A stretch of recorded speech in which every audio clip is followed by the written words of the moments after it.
Welcome, everybody. Thursday start or sit for most of the AFC home games as we welcome you to Fantasy Football Today, presented by BetMGM, the sportsbook born in Vegas. Here are the games we're breaking down today. Baltimore at Cincinnati, Dallas at Pittsburgh, Buffalo at Houston, Cleveland at Washington, New Orleans at Kansas City, Miami at New England, and Las Vegas at Denver. You're not going to hear the Colts-Jaguars preview today. I figure I'm going to wait another day. Let's see what Anthony Richardson and Jonathan Taylor are looking like. So I substituted that with Cleveland at Washington, if you want to get into my thought process. My thought process is also, it's 7 in the morning, 7:08 a.m. is the earliest we've ever done a show. I was thinking that, is it? I think so. Maybe like Thanksgiving morning or something like that in the past we've done a show. But I hate this. I am miserable and I'm really angry right now. So this is how I feel when you guys say, let's just record at midnight. I gotta get the kids to bed first. That's how I feel then. I'm ready to go. I don't think I slept at all, so I'm good. Really? I purposely took a 2-hour nap at like 9 o'clock. And then I realized, because I set up most of my leagues to run waivers on Wednesday because I'm smart, unlike you, Adam. So I set up my leagues to run waivers on Wednesday. But for some reason, it's the most waiver moves I've ever made. Oh, me too. There was like 4 or 5 leagues. I had to make like, not that I got these players, but like 15 ad drops. Yeah. And it took me so long. It's so annoying because you have like one guy you want to drop. So you put in 6 claims for 6 different people to drop the same guy. And then you have to open, then for the other 5 guys who were, 2 through 6 in the priority, you have to do another ad drop with another player, right? Like it's super annoying. That's how I do it. Maybe there's an easier way to do it. You could just drop a couple of players from your roster the night. And then add 17 guys and then just like drop them later, right, Thomas? Stop it. So also in part of the process of like staying up late, like once waivers run, like I'll go back and look through who got added, who didn't. And I usually catch most leagues. And I was so pissed this morning when I woke up and I saw that you picked up Antonio Gibson in the IDP league after waivers ran because I didn't check that league. Yeah, I was up super early, so thanks. Oh, man. I dropped him last week, and then that's a pretty deep league. Yeah, Antonio Gibson, that's big news, is Rhamondre Stevenson has fumbled in all 4 games this year, and they're talking about maybe giving Gibson more work. I did see a tweet, and I'm not giving credit because I can't remember who it was, and I'm a terrible person. I'm sorry. Antonio Gibson is the only person in the NFL who has fewer carries per fumble than Rhamondre Stevenson since Stevenson entered the league. Like he's the only running back who has fumbled more than Stevenson since they both entered the league. Yeah, I probably made a mistake picking him up. No, I didn't make a mistake, but it probably won't pay off. But anyway, I don't think you made a mistake. Oh, no. Look, this isn't necessarily just a week 5 thing. I read this morning a pretty in-depth story from The Athletic on it, which detailed how Gerard Mayo just continues to preach ball security is job security. Like that's one of his mantras, which is probably the same for most coaches. And we know how Belichick used to be, one fumble, you're on the bench. So Stevenson was talking about how much faith that they've just shown in him, Elliott Wolf and Mayo have shown in him, and he feels like he's letting them down. So this is probably more just you're put on notice as opposed to you're going to lose your job. So it wouldn't be surprising if the first drive goes to Gibson. Like I don't know about you, Heath. Like I didn't move Rhamondre in my rankings at all, but I just moved Gibson up, just with the thought of he's now a potential flex. I mean, he's basically been a flex, performing like a flex 2 of 4 weeks this season. And with 4 teams on a bye and just the injuries, like he's not a bad dart throw against the Dolphins defense. It's been awful. I moved Rhamondre down into that. I mean, he's still a top 24 running back because there aren't enough running backs to not be. But into that, I don't know how many times he's going to touch the ball range with Rashad White and Javonte Williams and Chase Brown. Yeah. Well, the good news is they're probably not going to get blown out this week. They've lost 2 straight games by 17 or more points, the Patriots. This week they play the Miami Dolphins. It's one of the games we'll be previewing in just a little bit. Players we love, Jamey, who's our start of the week? So it's funny because Rhamondre was actually one of the contenders. I'm glad I didn't go that route because that would have been a quick rewrite yesterday. It's Brock Purdy. He's had a very weird season so far, with his best game coming when 2 of his best receivers were not there in George Kittle and Deebo Samuel in week 3. He's got a great history against Arizona. We know the Cardinals' pass defense has not been good. 2 of 4 quarterbacks this season have gone over 26 fantasy points. He has 23 or more fantasy points in all 3 of his career meetings against Arizona. It's time for these guys to have big games. I'm expecting it for Debo. I'm expecting it for Kittle. I'm expecting it for Brandon Ayuk. I think this is going to be a 3-touchdown game for Brock Purdy as he starts to find the end zone a little bit more. He's been playing very well, just has not had the touchdown success that we're used to seeing. And I think it happens this week against the Cardinals. So as you see, top 7 quarterback for me. Dave's a little bit higher. Sportsline is very high. Heath is, I'm sure, going to give me a good counter argument for why he doesn't like Brock Purdy. Yeah, I looked at that and I was like, I'd like to have Brock Purdy in my top 12, so I moved him up to 11th. But like Jamey said, it's been a very weird season, and this Arizona offense at times has looked like they're not going to be able to score against San Francisco. This could be a game where San Francisco just runs it 35 times, and Brock Purdy has 25 pass attempts. But he's been awesome. He just hasn't gotten the touchdowns in every game. Yeah. All right. Brock Purdy, start of the week, and Jamey has him back-to-back with Joe Burrow. One spot behind Burrow or ahead? I'm sorry. Burrow ahead. Burrow's going to be in a shootout with the Ravens, so I like Burrow better this week. Okay. Yeah, Purdy, what's weird is that he's toward the bottom, 3rd lowest yak per completion, which is the staple of San Francisco. But he's not getting that. But that is also his air yards. He's got the 2nd most air yards per pass attempt. So he's throwing the ball a lot deeper this year, 10.4. All right, it doesn't really matter. Just kind of different strategies so far. Maybe they're healthy now. Maybe things will change. All right, Heath, who do you love this week? I mean, I love Bobby Witt and the Kansas City Royals. I got to give him, I know it's a football show, but we're getting ready to go up against the $7 billion empire with the $320 million payroll. And they've got the Monstars lineup with the Micro Machine Stadium. Haven't seen a lineup like this since the 1998 All-Star game when they had Barry Bonds and Mark McGwire and Sammy Sosa all in the same lineup. I just wanted to give some love to the Royals. Very much overrating the Yankees. The Yankees have 2 good players. They are really not good, and they should not be any type. There's maybe a slight. I mean, if the Royals win this, it's basically like 1980 Olympics and Hoosiers put into one. No. All right, who do you like in fantasy football? Do you enjoy that? Look, I'm happy. I think it's going to be a fun series. It's really cool that Bobby Witt and Aaron Judge are gonna in some capacity go head to head. I think that's cool. Make a bet. I love Wan'Dale Robinson. Ooh. How's that for a surprise? It is a surprise. We were talking about this yesterday, but 27% target share. The Giants in this Brian Dable offense brilliantly just throw all of your passes to your 2 good pass catchers. Malik Neighbors with a 37% target share. Robinson right behind him at 27%. He's been basically 10 plus PPR fantasy points in every game but one, 12 or better, and I think in all but one. So I don't think his role is going away. I think the Giants are going to continue to have to throw the ball quite a bit. And Robinson's a number 2 wide receiver for me this week. Okay. Wow. And are you doing that on the premise that Malik Neighbors is not going to play because he did not practice? You think he will play? This is with Malik Neighbors, and we are currently projecting Malik Neighbors, and maybe it's a bit inconsistent, but I think it's because Neighbors had the 3 extra days to get through the protocol. We're still currently expecting he will get through the protocol. If Neighbors is out, then I like Wan'Dale Robinson a little bit more, but not a lot more, because some of the benefit of Robinson is the other teams are putting 2 guys on Neighbors. Yeah.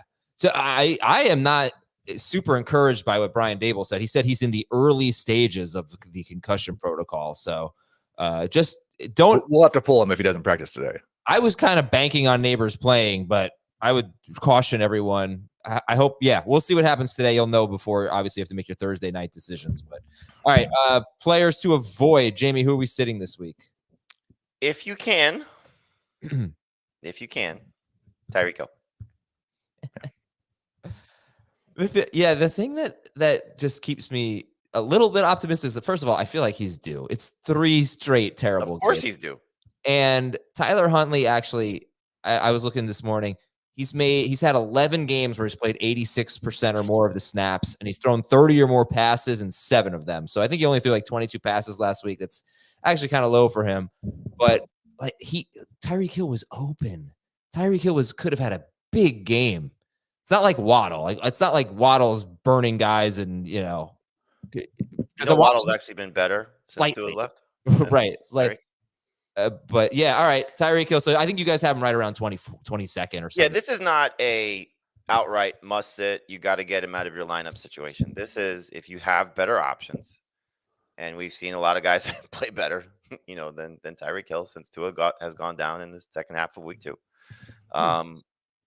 You just have to understand that he could make your day.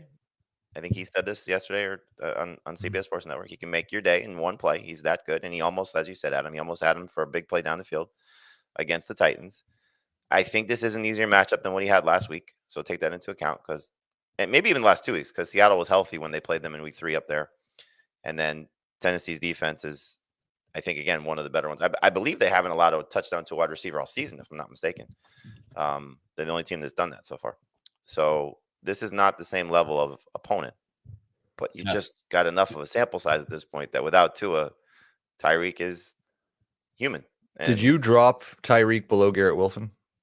Yes. That's the one that I struggle with. I was like, I don't know that Garrett Wilson's going to be any good either. So I think I have Tyreek maybe a couple spots higher. This might be Garrett Wilson's best matchup that he's had so far this season. Minnesota. Yeah. So I would take my chances with Wilson. I mean, I don't want to make this about me, but let me just give you my Tyreek Hill scenario. I can start 4 of these 5 guys. Pickens for sure. So I can start 3 of these 4. Tyreek Hill, Rashid Shaheed at Kansas City, Romeo Doubs at the Rams, JSN against the Giants. Yeah, I'm not sitting Tyreek there. Not really, like Shaheed. If it was just Shaheed, that one would be really difficult for me. He's another guy that I have projected for more points, I think, but I can't drop Tyreek behind Shaheed. I have them actually back-to-back, Tyreek ahead of Shaheed. I'm sitting JSN as of now. I think low pass volume for the Seahawks. Dobbs is the guy I would sit. I would sit Dobbs easily. All right, and maybe I'll sit Dobbs, but all right. I'll start Tyreek Hill. That's what we're doing. Heath, who are you avoiding? I would like to avoid Xavier Worthy. I know with Rashid Rice out, people might think, well, one of the Chiefs wide receivers is going to be good. I'm not sure that they will be. Even in the games that he's been good, week 1, he had 3 touches. Week 4, he had a 14% target share. Like they haven't yet found a way to get him super involved in this offense. So you're just kind of hoping for that one big play. And he's done it 2 out of 4 weeks. And if you needed a boom bust flex, then I understand it, but I wouldn't just thrust him up into a starting role because Rice is gone. Okay. Total there is 43.5 in that Saints Chiefs game, which I actually kind of felt like was a little high. Those are good defenses there. All right. Purdy and Chiefs are always still going to be valued high. I don't know that they should be, but I mean, it's just, I think. You got to factor the fourth quarter touchdown. Like it probably will be like 35, but then they're going to score in the last 4 minutes. Okay. Purdy Purdy. a call that benefits them somewhere along the way. Oh, for sure. Yeah. Purdy against the Cardinals. Wan'Dale at Seattle. That's who we love. Tyreek Hill is, if you can, try to avoid him, but not necessarily a blanket avoid. And Xavier Worthy, who's about 30th or so in the rankings for everybody.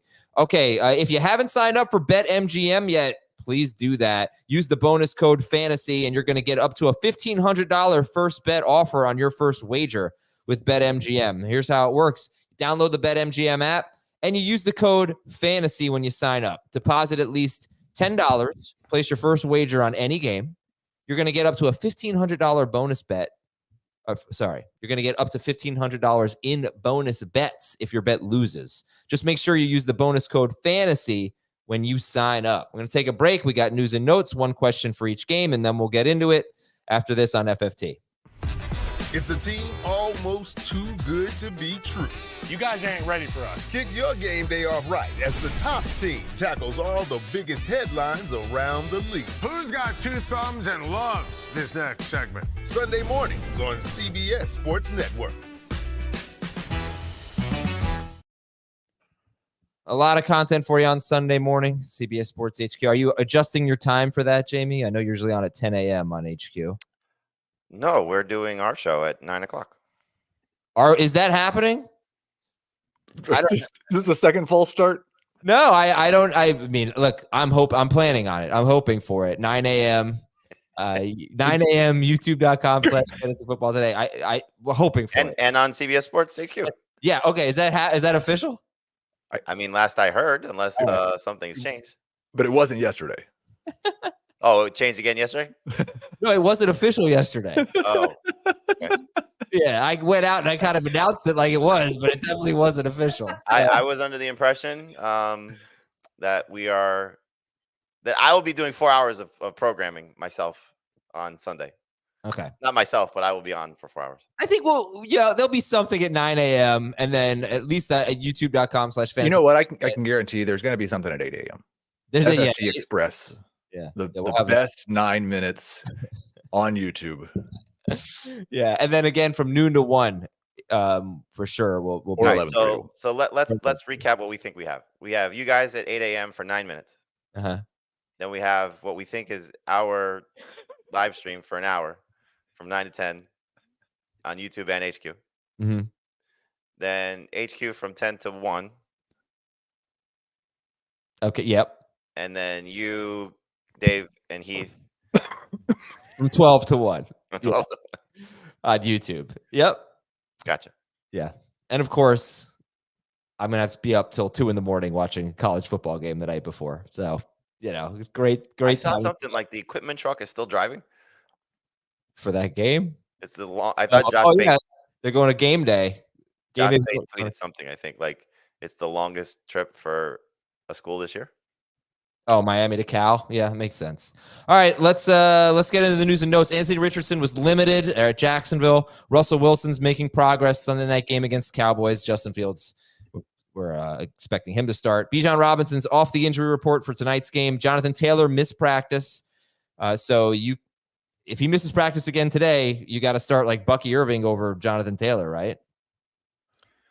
If that's your only option and you don't have Trey Sermon, then probably. Yeah. I dropped Taylor because I try to manage this with the rankings, and I dropped him behind White. I didn't drop him behind Bucking, but maybe I should go behind Bucky too. Okay.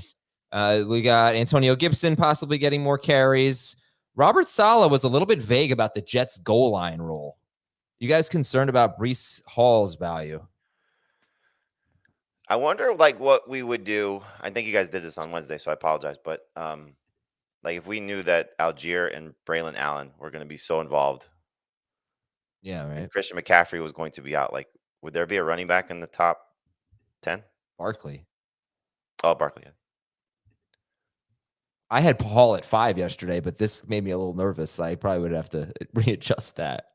Like he was great the first 3 weeks. I don't think anybody should panic because what happened in week 4 because it was just a disaster all the way around.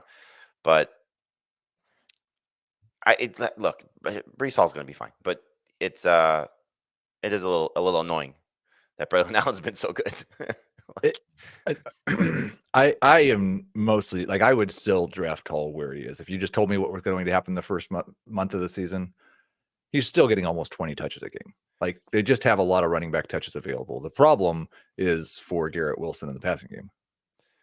Like let's do some sort of trade where Devontae Adams gets what he wants. He goes to the Jets. They send Garrett Wilson back in return, so at least we can get him freed up to be a number 1 receiver still somewhere. And Braylon Allen is somehow part of this deal, like a 3-way deal that he goes to Dallas. Oh yeah, that'd be great. Yeah. All right, let's fire through the rest of these here. So I don't think I mentioned this. Brian Robinson, he missed practice with a knee issue. We'll keep an eye on that. And Cordero Patterson and Jalen Warren both missed practice, and they got that Sunday night game against the Cowboys. Wide receiver news. So Mike Evans is going to play, but Jalen McMillan and Trey Palmer are out for Tampa Bay. And also just some more Bucs news. They're going to be again without right tackle Luke Gedeke and defensive tackle Kalijah Kancey and safety Antoine Winfield. So they're a pretty injured team right now going into this game tonight at Atlanta. But if you are starting Cade Otton, you're probably, sorry to say this, probably happy that McMillan and Palmer are both out tonight. Tank Dell practice. Seems like he's trending toward playing. Deontay Johnson is expected to play. He didn't practice. Christian Watson will not go on IR. Some great matchups for the Packers passing game coming up. Watson, we don't know when he'll be back, but right now he's not going on IR. Malik Neighbors missed practice. Again, I mentioned you should be just a little wary of Malik Neighbors right now. Don't just expect that he's going to play. Khalil Shakir missed practice. I would think that he's fine. Brandon Cooks has an infection in his knee, and he's out for week 5 and possibly longer. Was anybody motivated to make a claim for Jalen Tolbert? Deeper leagues, it's a good ad, but I think he'll be somewhat inconsistent. He creeped into my top 48 wide receivers for this week. Okay. Just barely. Tight end news. TJ Hawkinson is going to practice on Friday. So that's going to open up a 21-day window for him to be activated. So that's pretty cool. Evan Ingram. Actually, we have good tight end news. Evan Ingram was limited. Trey McBride is looking like he's going to play. And David Njoku practiced. So how many of Ingram, McBride, and Njoku have you guys ranked? McBride. Just McBride. I think our conversation via text was we'll see what Ingram's status is today. I don't think we discussed Njoku, but it's probably the same situation. If they both get in limited or better, they'll probably be in our rankings by the end of the day. Ingram 73% rostered, Njoku 78% rostered. Offensive line, Patriots. This is more bad news for Rhamondre. Patriots center David Andrews is expected to miss the rest of the season. Arizona right tackle Jonah Williams could miss the rest of the season, according to Jeremy Fowler of ESPN. Bills left tackle Deion Dawkins missed practice. Houston left tackle Laramie Tunsil's day-to-day. Some defensive injuries to know. A couple of Giants cornerbacks are missing practice. They missed last week's game. Jair Alexander for the Packers, cornerback. He missed practice. They're at the Rams. And the Patriots, 2 defensive backs, Jabril Peppers and Kyle Duggar. They missed practice. One question. Did you get Austin Eckler? I didn't say that. I'm sorry. Austin Eckler is. Are you ranking him? Not yet, but there are a lot of people picking up Jeremy McNichols, at least in my leagues, and it's probably going to be a mistake, unless Robinson is out. But if you're counting on Eckler being out again, I don't think you're going to get McNichols performing like that. Maybe ever again this season, but he's going to need both guys to be out. What can Austin Eckler say that Breece Hall can't? That he has scored double-digit PPR fantasy points in every game this year. Well, they both can say they've done it in 3 games. yes. But Eckler has done it in all 3 games. In Breece Hall, 3 of 4. All right, one question for each game. Baltimore at Cincinnati. Are you starting a Bengals running back or Zay Flowers? Flowers in PPR. I've got it Moss, Flowers, Brown. But they're all very close. Dallas at Pittsburgh. Starting a running back in this game? Najee.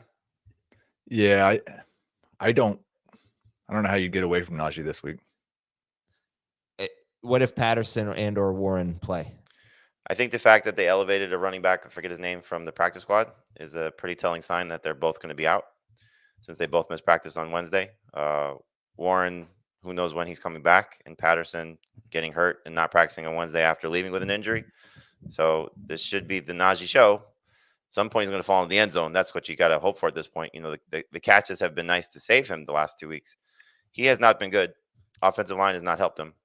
But this Dallas defense is very beat up right now, and that should allow the Steelers to, I think, have a potentially good offensive day. I just asked you about Zach Moss, Chase Brown, Zay Flowers. Where's Najee Harris compared to those guys? Ahead of all of them. Yep. Okay, just here's a note on the third down roll, because Najee Harris does have 11 targets in his last 2 games. Last week, Najee ran 5 routes on third down. Aaron Shampklin ran 5 routes. Cordell Patterson ran 1. Shampklin was the third down back in the first quarter when Patterson was healthy. He ran 2 of 2 routes. But yeah, I put in my notes, Najee Harris has a chance for catches. He has 11 targets in his last 2 games, with Justin Fields throwing 32 to 34 passes. Fields threw only 43 passes combined in the first 2 games, but 10 of Najee's 11 targets have come on first in the last 2 games, have come on first and second down. So if that's kind of like what Jaylen Warren was doing, you know. So Najee, I think, has benefited there. All right, next game. One question for Cleveland. Nope, Buffalo at Houston. Start or sit Khalil Shakir? Must start in 3 receiver leagues. Desperation start in 2 receiver leagues. I'd like to see how much he practices on Thursday and Friday. I've got him as very much in the Xavier Worthy area, but ahead of him. So a low end number 3 wide receiver. Cleveland at Washington. Who's a better flex, Jerome Ford or Terry McLaurin? Is Nick Chubb playing? Is that really a possibility? I mean, I know he's practicing, but I mean, they opened the window, so knowing that guy, he gets on the field. I'm sure he's going to look good and probably ready to go, which is great. My guess is no. Obviously, if Jerome Ford plays, then no. But if Chubb doesn't play, then yeah, Ford or McLaurin. You're saying Ford, Heath? I am. I would take Ford as well. Okay, great matchup. New Orleans at Kansas City. Kareem Hunt or Rashid Shaheed? Is Clyde playing? Yes. Yeah. I mean, he's been activated. Why wouldn't he play? I'm just, I'll throw that out there. Well, his situation's different. There's not a 21-day window for him. He's just back, right? Like he's back. Yeah.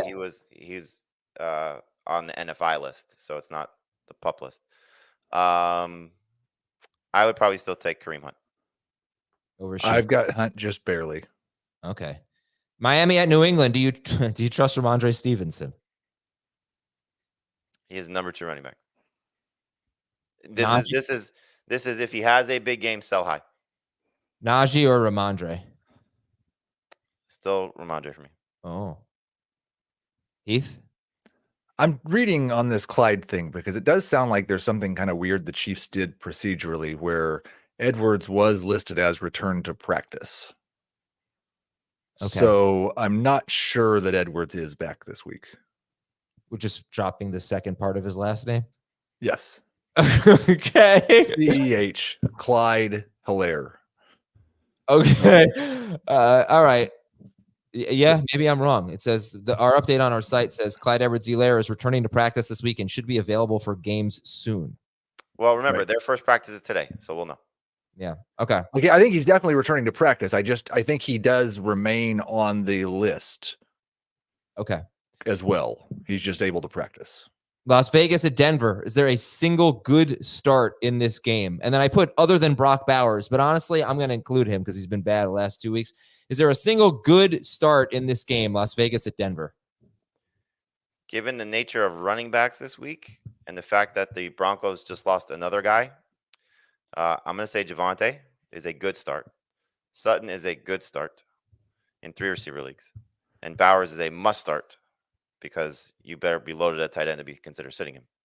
Yeah, I don't even know. Like, I would not consider sitting Brock Bowers. 2 bad games is not bad. Like, that means he has 2 good games at him. Yeah, no. He's only been 4. That's fantastic at this position. There's scenario where people are like, and for me personally and other people in my leagues have picked up David Njoku and Evan Ingram. I would much rather start Brock Bowers. Yeah, all right. And the Broncos DST is fantastic. And it's only, I think. Wait, maybe I have it mixed up. They're either 20. Maybe they're 69% roster. Let me see.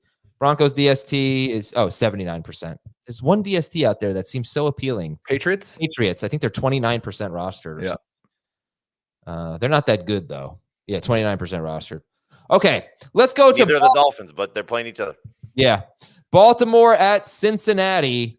Stat of the game, the Ravens have actually allowed the most completions of 20-plus yards and the most completions of 20-plus air yards. However, only Dak Prescott has had a good game, and he basically had like a good quarter. Mahomes, Minshew, Josh Allen, they did not do well against the Ravens. So it's a bit of a weird stat. And Jamey, you have Burrow ahead of Purdy, just 1 spot ahead. Burrow has really bad history against the Ravens, except 1 year where the Ravens had the worst pass defense in football. And he lit them up twice. But, yeah, your level of confidence in Burrow, Chase, I know everyone's starting, and T. Higgins. I believe the highest score expected for the week. Yep. And I don't think this is a game. So I'm a little bit nervous about both Zach Moss and Chase Brown. Again, the running back position being what it is, it's hard to get away from what Moss has done in 3 or 4 games. But that being said, I think this is a game where they're going to be throwing a lot. And so in a game where Burrow's throwing a lot, against a defense that, like you said, they've been good at times this year. They've been good for the majority of the season. But I still think you give Joe Burrow 45 plus attempts with how this offense is going to operate with the receivers being healthy. Like, I'm not sitting him. 45. That's a lot. Yeah, I would not sit him either with 45. I should correct myself because I confirmed what Jamey said. That game was 51, I think, at the start of the week, 50 and a half. It's dropped down to 49 now. So the highest over under is now 49ers and Cardinals, but it's definitely up there. Okay. So I'm sure I asked this yesterday, but I'll ask it again. Baker Mayfield tonight or Joe Burrow? Burrow for me. Okay. And then, Moss and Chase Brown. Who'd you guys rank higher? Moss. Right? Yep. Dave, you know what? Dave's not on the show today. He's not. But just going to share his thoughts on the Bengals backfield. He said, Cincinnati went to a true running back by committee last week with the only defined role being Moss in on most third downs and exclusively in with the 2-minute offense. He scored to end the first half. But Chase Brown was much more explosive, and the coaching staff seemed to realize it, giving him a 54% snap share in the second half, including their only snap inside the 5. Both rotated with each other on every series on first and second downs. Moss played more third downs in the second half, just like the first. If the Bengals figured a trail in week 5, Moss will probably play more, but Brown's athleticism is starting to show, and it could be a matter of time before he's the Bengals' lead back on running downs. I do think like what Jamey said is right. It's more of a passing game. And despite what you might think looking at the two backs, I think Moss is their passing back. So I think it's a Moss game. Is Chase Brown or Justice Hill? Brown. I would play Brown because you look at the way that game unfolded for the Bengals last week. Does Chase Brown, instead of them rotating, does he now get all the running down work? He won't get all the running down work. The majority of the running down, excuse me. Yeah. He's probably, I mean, you could say he's earning it. He has been great rushing the ball this year. So T. Higgins, how do we feel about him coming off, I think, 12 fantasy points at Carolina, had 10 targets.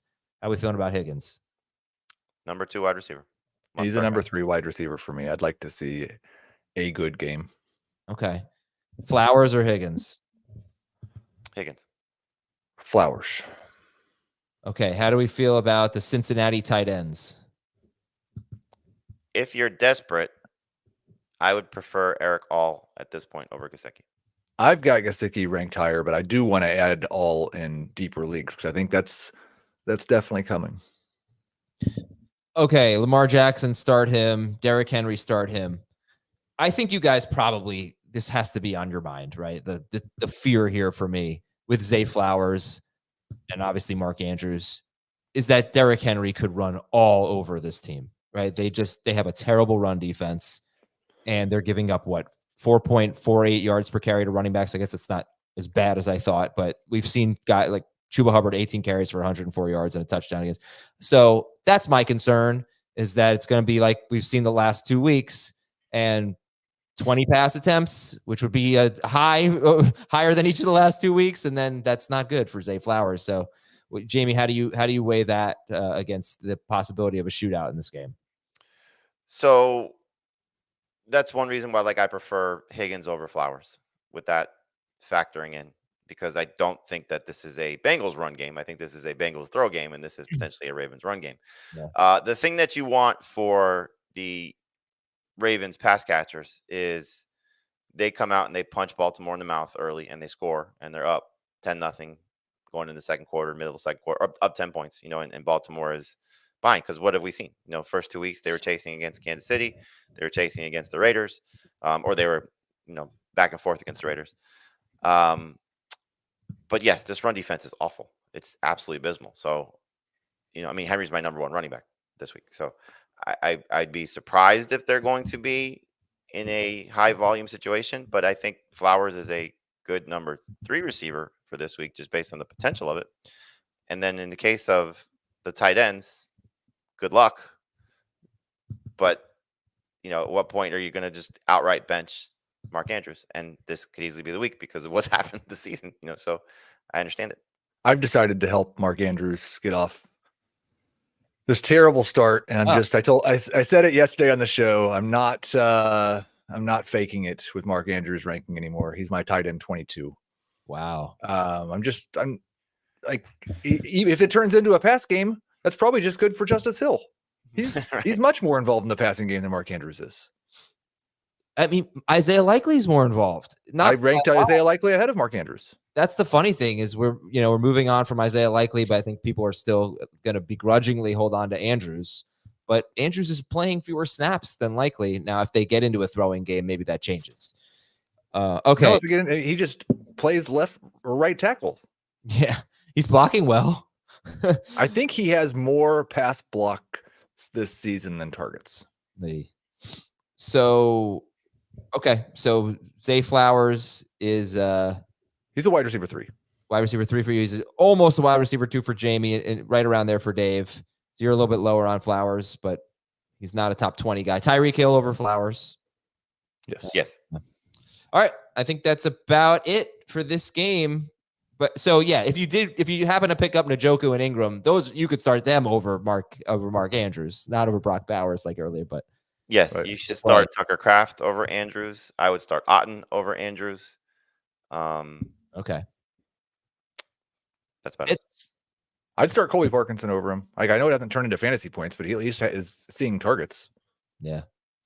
Great. Good stuff. All right. No, it's bad stuff. It's terrible. I hate it for Mark Andrews. Baltimore's DST is like kind of low end. You could get away from them if you want. We'll go to Dallas at Pittsburgh, but first we're going to go to a commercial break. So we'll come back and talk about Dallas and Pittsburgh on Sunday night and a surprising stat about the Cowboys' offensive line. We'll be right back. CBS Sports HQ, giving you college football coverage unlike anyone else. We're talking Big Ten. Pre- and post-game coverage. Are you encouraged with the way that this team responded? Along with breaking news, A lot of movement in the rankings this week. highlights, and expert analysis. That streak could be in jeopardy here. What was your main takeaway from this game? How impressive was his domination?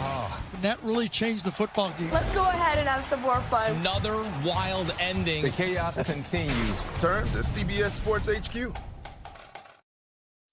The Dallas Cowboys have allowed the third lowest pressure rate in the NFL. They're going to need to keep that up as they face the Pittsburgh-Steelers. Start or sit Dak Prescott. Looks like, Heath, you're higher on Dak Prescott this week. I'll double check the rankings here. He is 10th for you, 14th for Jamey. And if anybody wants to be Dave, he's 7th for Dave. But Heath, you can be the high guy for now on Dak. Yeah, I mean, I think he's a little bit of a FOMO guy because when he's good, he can be great. And at times he's been matchup proof. And I don't think that the Cowboys just don't have, we're talking about 45 pass attempts for Joe Burrow. The Cowboys don't have a run game. They're not going to be able to run the ball against Pittsburgh at all. So I think you're probably looking at 40 pass attempts from Dak Prescott. And I hope he gets to 20 fantasy points. Lowest run rate in the NFL, the Dallas Cowboys. Okay, Prescott coming off a solid game against the Giants, a huge game before that against the Ravens and the Steelers. 8 points for Cousins, 7 for Nix, 11 for Burrow, 22 last week for the Colts quarterbacks. 11 for Herbert. I said Burrow. Why did I say Burrow? 11 for Herbert. Okay, Rico Dowdle or Javonte Williams? Javonte. Rico Dowdle. Yeah, he's been so good. Rico Dowdle or a Bucks running back? Bucks. Both. Both of them? Yeah. All right. We're still in the stash Rico Dowdle phase. We're not quite in the start Rico Dowdle phase. I didn't know we were moving that direction. I thought we were going to say we're still in the stash Rico Dowdle phase. We're not quite in the drop Rico Dowdle phase. Well, 12 touches, finally scored a touchdown, and he's clearly taking over the carries in that backfield. However, like I said, one of the reporters for The Athletic said it might be time to see what they have in Dalvin Cook. That really surprised me. I don't think Dowdle's doing a bad job. I would just say, like, he had 11 touches in week 3 and 11 touches in week 2. There's not a trend there. Oh, there's a trend of Ezekiel Elliott disappearing, though. Okay. In terms of the share of the carries, Dowdle's definitely moved ahead of Zeke. I don't know if he would be near the goal line, though. That's always a problem. All right, start CeeDee Lamb, and Tolbert is, I think you said he's in your top 40 or something, but we're not going to start. 48. 48, okay. Yeah, the Pittsburgh, their pass defense looked a little vulnerable last week. They didn't do so well. They couldn't get to the quarterback. Well, you know, who can get to Joe Flacco? The guy's moving all over the place. That's true. Yeah, I think Dak's in trouble this week. You think so? Yeah. How come? Because the Steelers couldn't get to the quarterback last week. They're going to get to Dak. Well, they're missing Highsmith. You know, we don't really talk about that so much, but he's a great edge rusher, and he's out for them. Jake Ferguson's top 3. Who would you start over Jake Ferguson? Nobody. Nobody for Heath? Kelsey and Kittle. Okay. Justin Fields, start or sit, Jamey Eisenberg? I would start him. You're talking about a defense that is down DeMarcus Lawrence and most likely down Micah Parsons. So, I mean, they seemingly have allowed him to do more. I know score was a big part of that. What's the problem, Heath? I really didn't think I had Justin Fields at QB 16, so I got to fix that. I don't know what's going on with my rankings this morning, but Adam in the notes had him at 12, and he. Yeah, you were at 12 at one point. Now I see 16. Okay. Sorry. This game, I think I previewed on. I did my preview on Tuesday, so I know the rankings changed a lot. But you're looking at the graphic we have up says that Jamey has him 9th, Dave 11th, and Heath 16th. Put him at 13th for me. I'm 13th. Sorry. That was my fault, not Thomas's. All me. So Jamey's got got Fields ahead of Dak. Heath, who are you going with? And I think that's the problem for Fields is if Jamey's right about Dak, I'm not sure Fields does anything. Like the game that he had the great game against the Indianapolis Colts, like the Cowboys defense is down, but I don't think it's down that bad. I think he probably has 15 to 20 pass attempts if Dak is not a top 12 quarterback. I'm expecting the Fields from 2 weeks ago. That would be 25 of 32, 235 yards, 1 touchdown, 1 interception for 20.4 fantasy points. And really, he had a rushing touchdown. Yeah, but only 6 rushing yards in that game. That was against the Chargers. And I haven't mentioned this about Fields, but he's faced the Falcons, Broncos, Chargers. Those are so far tough matchups. They're all top 10 against quarterbacks. Cowboys are 21st. And then, last week he placed the Colts, who are terrible, and he scored 34 fantasy points. So this, on paper, is his second best matchup of the year. Najee Harris, you guys, I guess, seem to like this week. So, okay. I really dislike the running back position this week. Yeah, it's tough. Would you go with Najee or T. Higgins? Half PPR. Najee. Okay. Najee or George Pickens? Pickens. All right. Pickens in their good matchups, he's been good. Last week he was great. But he has 6 red zone targets. He has 3 end zone targets. The entire team has 5 end zone targets. So you love the way Fields is looking for him. Dallas, I don't know. I'm not going to say they're good against receivers. They're 16th against receivers. And then Pat Freiermuth. How are we feeling about? I keep mentioning Njoku and Ingram. They may not even play. But let's assume they do play. Would you have Freiermuth ahead of Njoku and Ingram? For this week, yes, just because shake the rust off type of game for those two guys. And it's not like they are going to be the focal points of their offenses, whereas Freiermuth is pretty much locked into being the second guy. Which DST do you like better, Cowboys or Steelers? I want no part of the Cowboys if they don't have Parsons and Lawrence. Yeah, I think like Justin Fields is probably going to take 2 or 3 sacks no matter who's rushing him. He hasn't been sacked very much, though. Yeah, he's doing a good job with that. He's got they have as a team 3 turnovers on the season. Like this has been a different Justin Fields. And who's sacking him? They did lose a starting guard for the season. Like he does have an improved sack rate, but it's still an 8.4% sack rate. It's not good. That's high. Yes. All right. So, what's your answer, Heath? You like the Cowboys? Oh, you have them back to back, but yeah, the Steelers. I'm starting them both. Yeah, everyone loves the Steelers DST this week. Dave and Jamey are not so high on the Cowboys DST. Anything else in this game? Are we good? Okay, we're good. You got it. We're good. Buffalo is at Houston. Stat of the game: Khalil Shakir has a 94.7% catch rate. He is 9th in yards per target because of that. And he's actually scored double-digit fantasy points in every game. That's number 1. Stat of the game number 2, let's talk about the other side and the Bills and what they have done against wide receivers.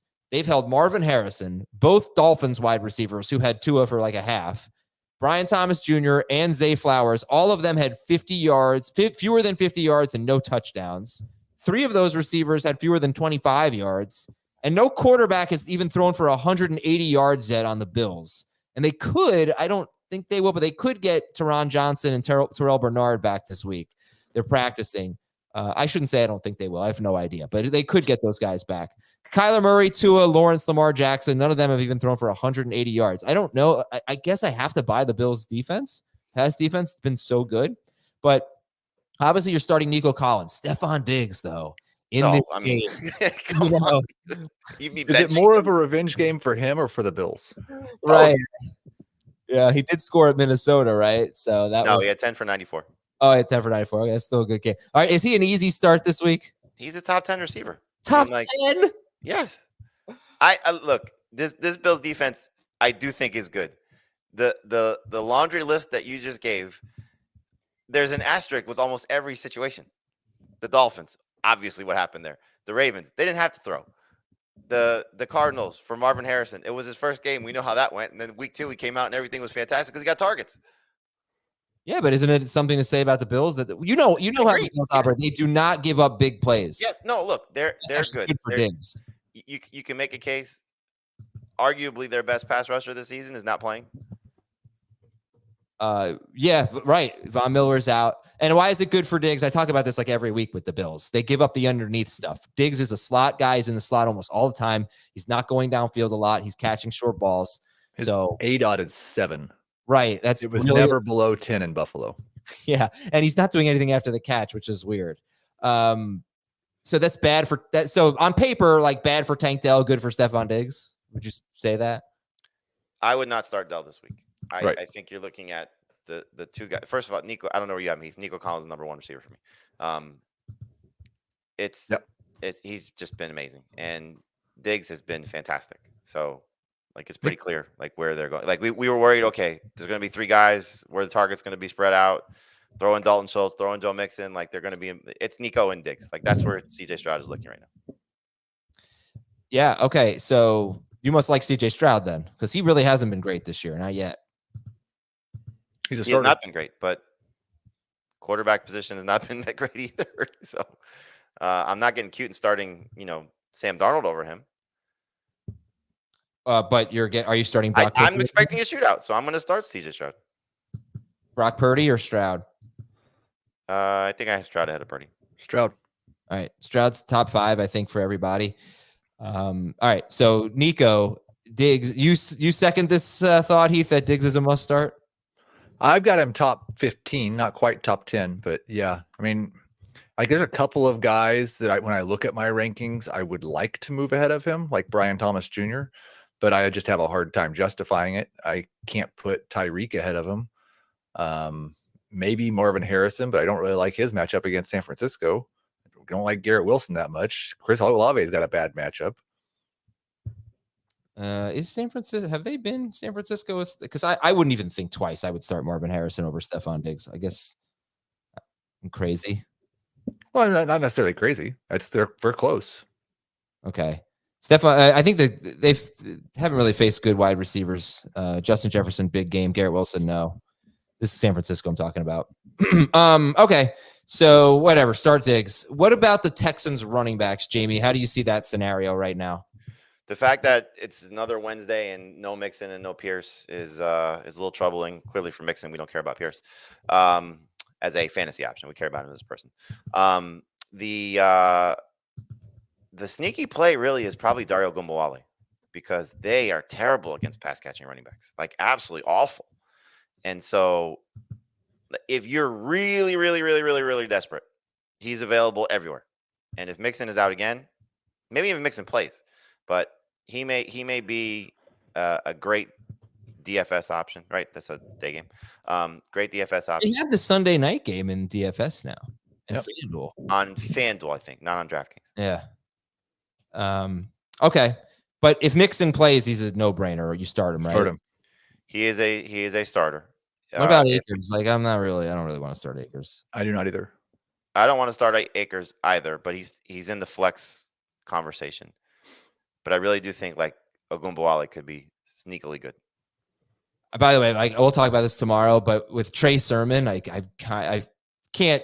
I'm getting a little bit of Cam Akers vibes with Trey Sermon. Oh, for sure. You got to be a little wary of it. Yeah, I mean, look, I don't, and to be honest with you, like, I don't even know which quarterback's better for him. I would think it's Flacco because he'll probably throw it to him a couple times. I would think Flacco too. Yeah, because Richardson has really been deferring to Jonathan Taylor near the goal line. I don't know that he would defer to. He did once already, though. Yeah, he already gave him one handoff for a touchdown. Very unselfish guy. Okay, so Josh Allen's a must start. James Cook is a must start. Khalil Shakir is a number 3 wide receiver ahead of Tank Dell. For me, yes. Okay. If Khalil Shakir does not play, would that change anything for Josh Allen or Keon Coleman or Dalton Kincaid? I don't think I would be willing to trust. I mean, Kincaid's a must-start tight end at this point, just given the position. I wouldn't trust the other Bills receivers. No, like they need to go trade for Devontae Adams. And and that's it. Well, hold on one second. How many pass attempts for Josh Allen? So 23, 19, 30, and 29. It would be nice if he would have a 35 pass attempt game because Khalil Shakir has been so good, and they have just not thrown the ball much. I'd love to see what the other thing is, like, for Josh Allen, how many rush attempts for Josh Allen? I don't even know. 5, 6, 2, 9. So it's not like the low pass volume has been an increase in rushing. They're just not running a lot of plays. Or James Cook. Because James Cook has 11 carries or fewer in 3 of 4 games.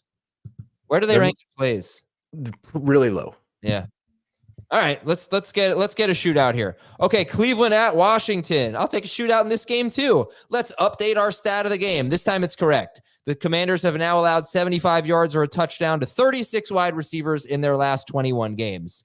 So that's going back to week 1 of 2023. It only was 1 wide receiver last week in a very disappointing game for Michael Wilson, but Marvin Harrison did score. That's our updated stat of the game. Here's our other 2 stats. I got a lot of stats of the game for this one. Terry McLaurin has scored 18 or more PPR fantasy points in consecutive games for the 2nd time in his career and the first time since 2020. And stat of the game number 3, the Commanders have allowed 16.5 or more PPR fantasy points to a running back in every game. Rashad White, Devin Singletary, Zach Moss, and James Conner. So that's why I said earlier, great matchup for Jerome Ford, assuming Nick Chubb does not play in this game. But when you look at Cleveland and Washington, are we expecting a really good fantasy game here, Heath? Like, the running backs, Cooper, the quarterbacks? Well, yeah, I think it's going to be a pretty good fantasy game, assuming Brian Robinson's healthy. I think you have 2 top 15 running backs. You got Jaden Daniels as a superstar. You can feel excitement or at least interest in both Amari Cooper and Jerry Jeudy. If David Njoku comes back, probably not, but maybe. Terry McLaurin's a high upside number 3, and I actually think, and you'll love this, Adam, because I know he's your guy, this could be a Deshaun Watson week. Not my guy. You are the highest on him. You have him right around the 13th, I think. Yeah, no, that's right about right. Jamey, I think you have him 17th. Dave is not interested in Deshaun Watson. He has him 23rd. He's got the 3rd most pass attempts in the NFL, and he is 24th in yards and 31st. The only 2 quarterbacks that Deshaun Watson is ahead of in yards per attempt are Bryce Young and Bo Nix. 37 pass attempts, 5 rush attempts per game. And it is a really bad Washington defense that doesn't really get pressure on anybody. 10 touchdowns, no interceptions allowed, or no interceptions for Washington so far. And, Kyler only scored 11 points last week. He had 104.7 passer rating. So this is great. This is like immovable objects against very stoppable force in the Commanders' defense. Yes, it's exactly that. All right, so I don't know who would you start. Who would you start him over? You guys would start Watson over Derek Carr. Yep. How about Mahomes or Watson? Watson. Mahomes still, reluctantly. How about Jerome Ford or Brian Robinson? If they're both the starters. Robinson. I mean, he's been better. I think I have them back to back. Because I think it's a better matchup for Ford. Imagine if you were in your draft and you're like, man, I'm so excited I drafted B. Robinson. Oh crap, I drafted the wrong. 5 weeks later. Wow, this worked out well. Yeah. He's got 16 or more carries in 3 straight games. Brian Robinson, he is the number 14 running back in PPR, number 11 in non-PPR. That's overall, not per game. So I think a lot of people are going to be starting him. He's top 15 in the rankings. For Jamey, he's top 10. Terry McLaurin, Heath, I think you said number 3 receiver. How come? Because I do think there's still a risk that there's some passing games in the teens for Jaden Daniels, and his ADOT, his intended air yards per pass attempt, is still amongst the lowest in the league. I think, Terry, it's very much that needs to catch a 30 or 40-yard touchdown pass to be a starting fantasy wide receiver on a weekly basis. He didn't do it 2 weeks. He was able to do it 2 weeks. Okay. Jamey, McLaurin and Cooper and Judy. How do you see these guys? Cooper, McLaurin, Judy is how I have it ranked. I have Cooper and McLaurin basically back to back. Cooper's clearly due for a big game. This should happen this week. I would be curious if they lose and you're getting now a prominent receiver getting shopped around the league. Does Cooper come next at 30 years old? Do the Browns decide it's time to move on? Judy has just been kind of a very safe PPR wide receiver. You know, I know he's not as available as Wan'Dale Robinson, but it's almost like they're a mirror image of each other. Not as many targets for Judy, but basically same level of production. Robinson's better game last week, better than anything Judy's done, but you get the point, like 11 to 12 PPR points, 14 as kind of a high. So he's a good number 3 receiver, especially in this type of matchup.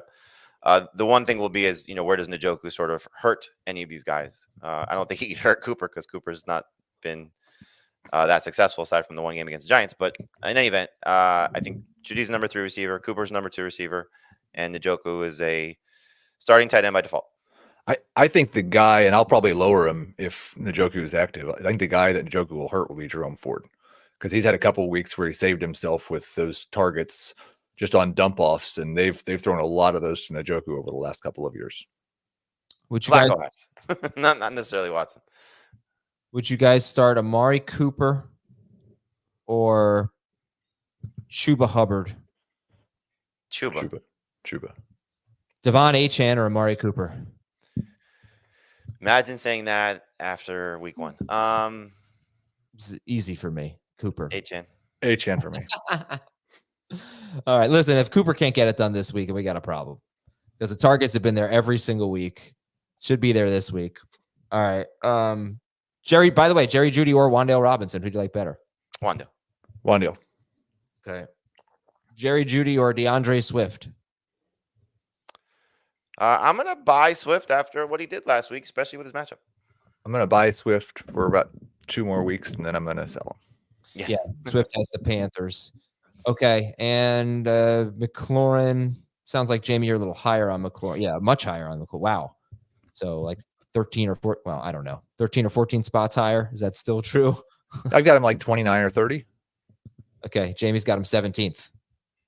So, all right. See a big difference there. And Zach Ertz or Mark Andrews? I mean, if you want the 5 or 6 points, you play Ertz. If you hope that this is the week for Andrews, you play. I don't know what else to say. Like Ertz. How about, I haven't even asked about Jaden Daniels here. Jaden Daniels or Joe Burrow? Daniels. Daniels is QB3 for me. All right. Who's ahead of him? Jackson and Allen? Jackson and Allen. Same. You're not concerned about the matchup? No. Okay. All right. Cleveland's DST. I think Heath has them 9th, Jamie 16th. You can get away from them. I say Myles Garrett did look pretty good. I watched his tape, and I was a little concerned about him playing with the foot injuries, but he looked pretty damn good, and he had a good amount of pressures and I think a sack or 2 last week. The Saints are at the Chiefs. Is this a game, compared to the last game where we're excited about these guys, is this a game where you're nervous about a lot of players?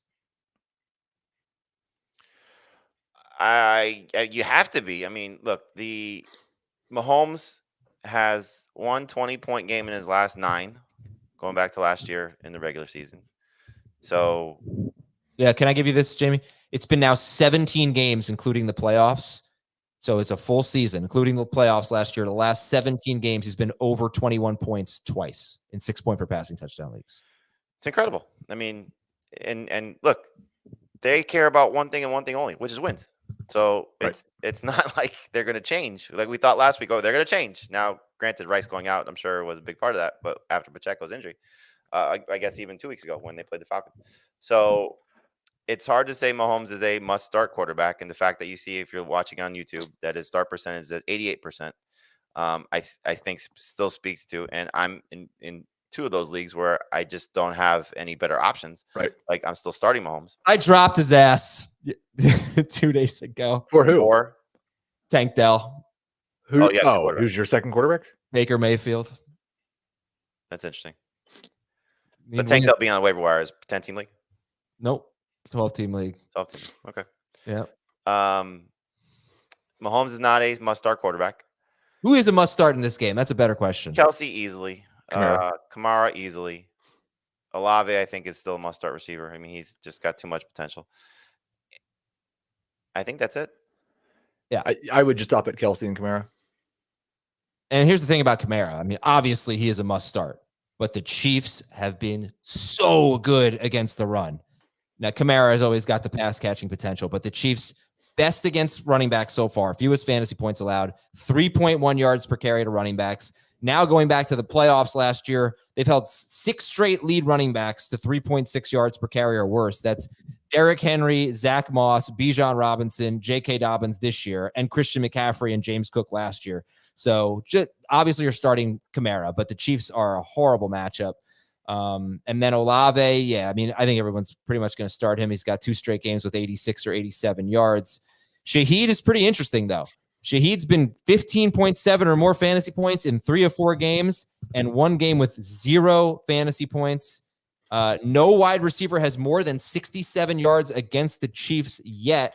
That includes Zay Flowers with 10 targets, Jamar Chase, Drake London. He's got the most yards at 67. Lad McConkey also had 67. I've got him back to back. Like Shaheed actually comes out higher in the projections, but I just moved Shaheed behind Olave in the rankings. But I think like it almost makes more sense to me that Shaheed's the type of guy who might have a good day against the Chiefs because he just hits that one play over the top and scores 12 points on one play. But they're both number 2 wide receivers. And the other thing I wanted to say just on the Chiefs side of it is, and it's tough because he's not on IR and you don't think he's going to play again yet, but you can't drop Rashid Rice yet. Patrick Mahomes said, I think it was yesterday or the day before, he hopes to get Rice back soon. They don't know anything for sure yet, but they've not confirmed it's an ACL and they've not confirmed that he's out for the year. So don't drop him. What do you guys think about Kareem Hunt this week?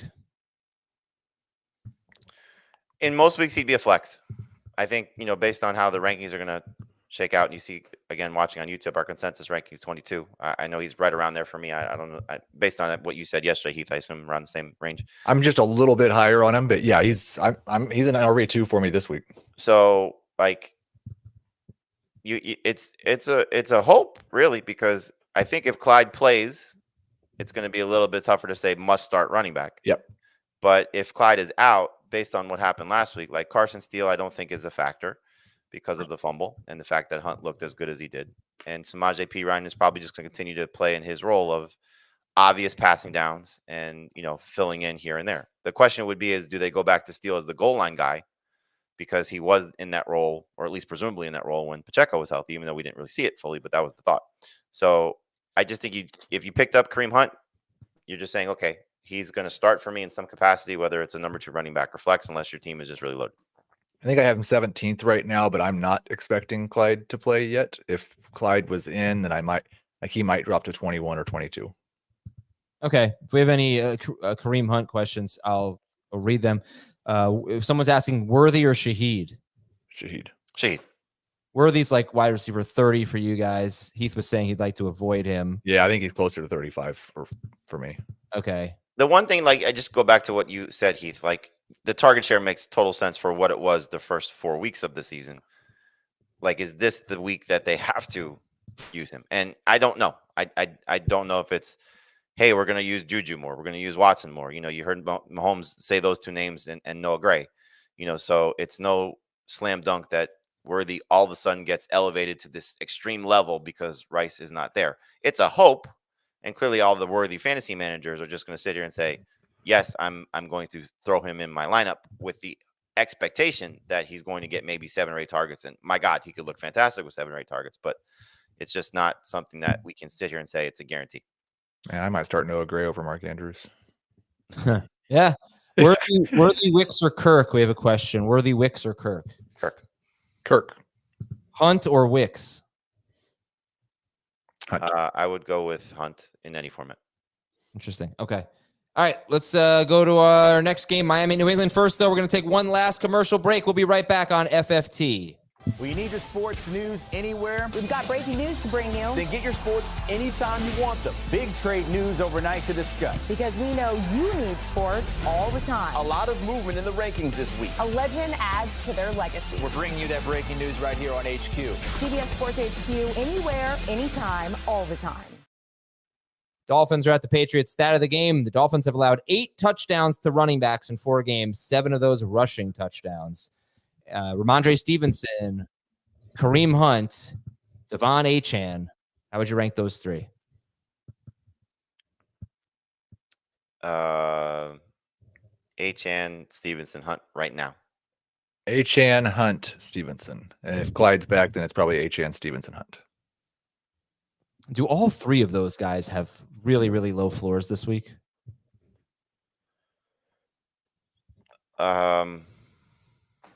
Yeah. No, I don't know if Hunt does. No. I think Hunt has the highest floor unless Clyde's back and you've got some risk of. Okay. And then the Dolphins receivers. Where do you have them, Heath? Tyreek's a low-end number 2. Waddle's a flex.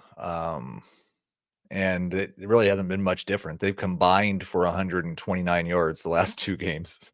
Just absolutely awful. But you're right. Like, we have that image in our head of Tyreek Hill running down the field with no one within 5 yards of him. You just hope that Snoop Huntley accidentally throws it to him. I'm going to read some questions here. Achane, JSN, or Tank Dell? Achane. All right. I'll see if any more Achane. Achane is an interesting guy. I mean, like, obviously he was 23 or more fantasy points, I think, in each of his first 2 games, and 8.8 or fewer in each of his last 2 games. I don't even know if the matchup matters that much. I mean, the Patriots have been pretty good against the run. They were not good last week, though. Actually, they really haven't been that good. Maybe they were against Charbonnet, but whatever. But yeah, it's just a horrible offense right now, and it's a problem. So, would you start Chris Olave or Devon Achane? Achane. All right, you guys still like Achane then? I guess it's don't love, but yes.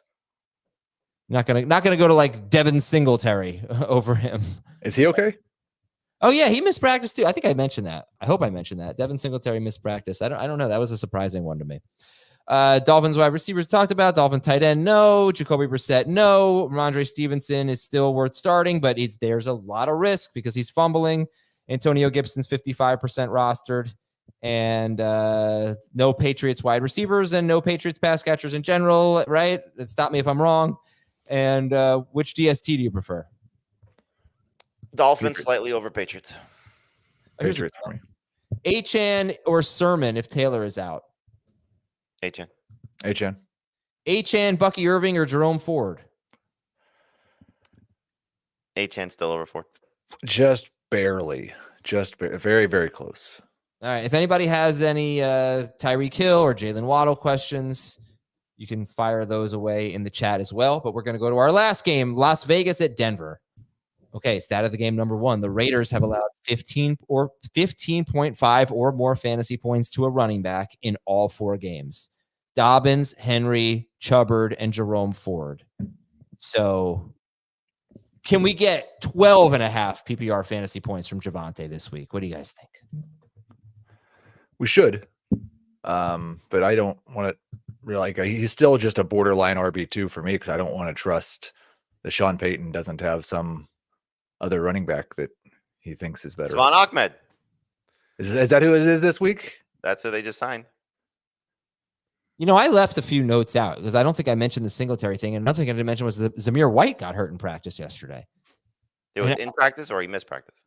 I thought it was in practice. But okay, I'll check. But he missed practice. Yeah. Madison is perhaps taking over. He's 75% rostered.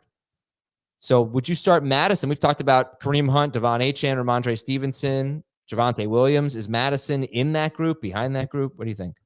If Zamir White is out, then Madison would vault ahead of Javonte. Who else did you say?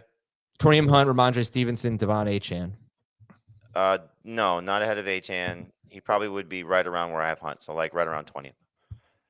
Yeah, my only fear would be that if Zamir White was out, they'd give Madison all the Zamir White touches, and Amir Abdullah would play all the passing downs, and it would, we wouldn't get to the Madison game that we want. But he would be a borderline RB2, yeah.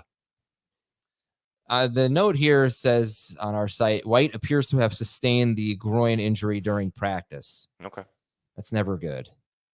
So the Broncos defense is just great. I mean, it has been absolutely outstanding.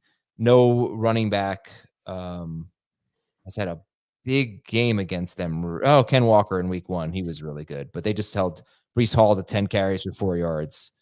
Like Ken Walker, man, great against the Broncos. That's obviously impressive. Great against the Lions. Super impressive. Good for him.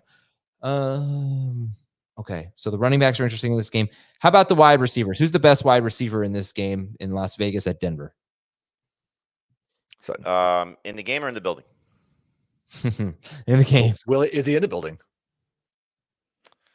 Well, He should be on the side. Oh, it's a road game? I don't know. Cortland Sutton's the answer. Yeah. How come you guys are so low on Jacoby Myers? He did have 10 targets, 2 straight games with 9 or 10 targets. He's facing the eliminator. He's not, though. Like No, he had a 22% slot rate last week. I think they're just playing him outside with Devontae not there. I did see that, but I don't think he's going to be shadowed by. I could be wrong. I don't think he's going to be shadowed by Surtain. They'll see him, but he won't be shadowed by him. You think he will be? Why would the Broncos change their defensive scheme? They do that. They do not have Surtain shadow. I mean, I think this year just so happens that they have faced a true number 1 receiver every week. But going back to last year, he did not shadow a receiver every week. So I look. I don't think Myers has earned the respect, despite 10 targets last week, of saying must start receiver against this defense. Oh, I'm not saying must start. I was a little surprised to see him in the 40s, basically. But I think he's 38th for Heath in PPR. But all right, Xavier Worthy over Jacoby Myers. Yes, probably should. And Tucker's even lower than Myers. But both should be added across the board. I saw Myers at least in one 10-team league last night, still on the waiver wire. And I believe his roster percentage was like 76 or something. 77 right now. Tucker 35%. Yeah, Start Brock Bowers. Sorry, Sippo Nix, Javonte. You guys are optimistic about. So Cortland Sutton, the Raiders. Yeah, they're you can beat the Raiders. And Sutton's got 2 straight games with around 14 points, 9 or more targets in 3 or 4 games.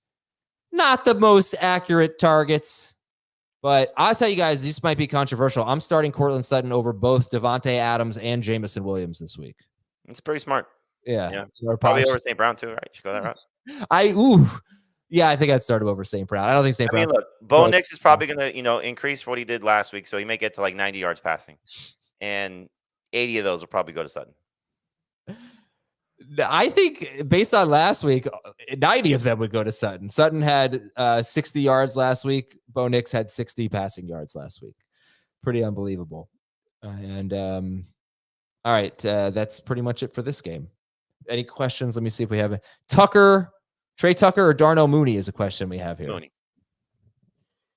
Yes. Madison. Justin Tucker.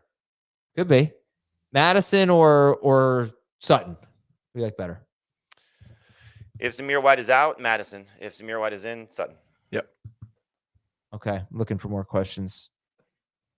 Like this is Cooper or Shakir. We got to go Cooper. Cooper. Easy. Yeah. Olave or Chubbard? Chuba. Yeah. Breece Hall or Najee? Non-PPR. Hall. Yeah. Are we trying to do the show until with the time we normally start? Is that the reason we're done? All right. Thanks for watching, everybody. We'll talk to you tomorrow on Fantasy Football Today.